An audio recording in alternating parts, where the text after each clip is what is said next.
टिकी हुई हैं। ज़्यादातर जो इनका जो फ़न है वो किस पे टिकी हुई है? ये फ़न किस पे टिका है ये फ़न? तख़य्युल पे। किस पे? तख़य्युल पे। तख़य्युल मतलब क्या? तख़य्युल मतलब इमेजिनेशन, इमेजिनेशन है ना, इमेजिनेशन पे, ठीक है। सारी बातें इमेजिनेशन पे टिकी हुई हैं। इमेजिन नहीं कर लेते हैं लोग, कुछ का कुछ इमेजिन कर लेते हैं, कहाँ पे कहाँ होते हैं और कहाँ से कहाँ चले जाते हैं। तो इस इमेजिनेशन पे ये सारी बातें, इनकी कहानी टिकी होती हैं। मुसलमानों के बारे में भी तो बता दिया कि ये रहना चाहिए, कैसे रहने लगे, कैसे अपनी सब कुछ छोड़ छाड़ के अलग ही दुनिया में गुम हो गए, ठीक है।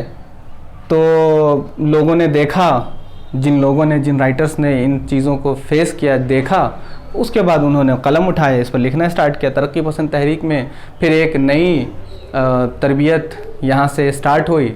लोगों ने एक नए स्टाइल से अपने आप को रूबरू कराया, ठीक है, और फिर आगे बढ़े।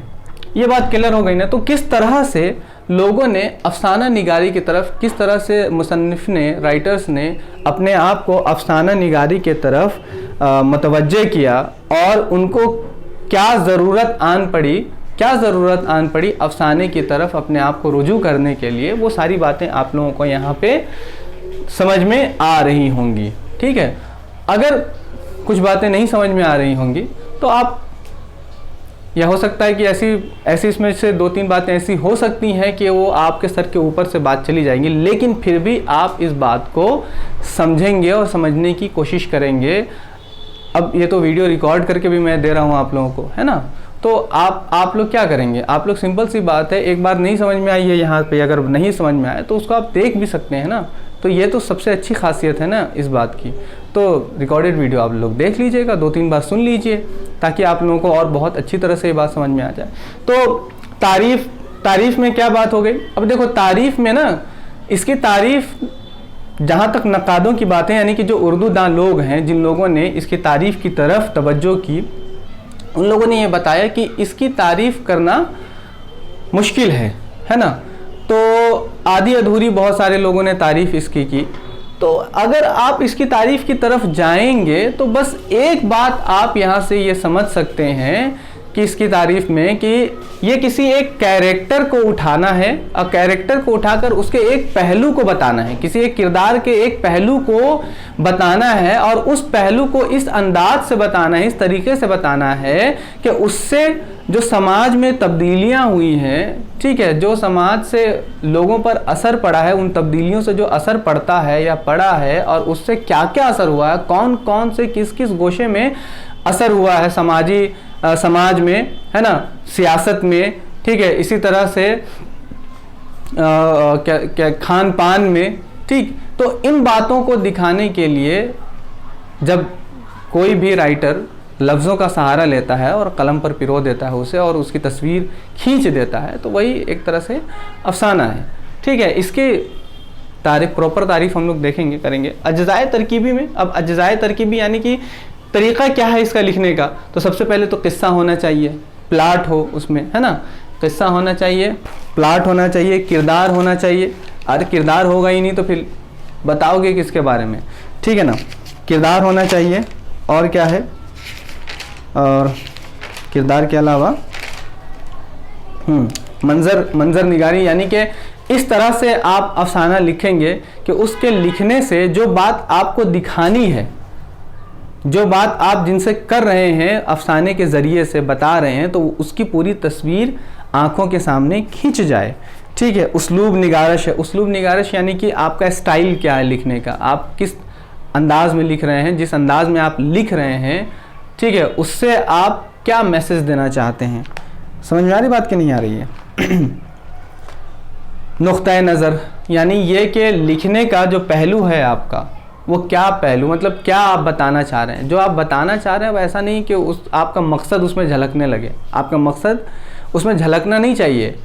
मकसद तो है, ये मेरा मकसद है, लेकिन आप उसे ये नहीं जाहिर करेंगे, पढ़ने वालों को ये नहीं जाहिर करेंगे कि मेरा ये मकसद है। बस उसके दिल पर एक छाप छूटनी चाहिए, असर करना चाहिए, और वो असर इतना ज़्यादा गहरा हो कि वो अपने आप ये बात समझने लगे कि हाँ,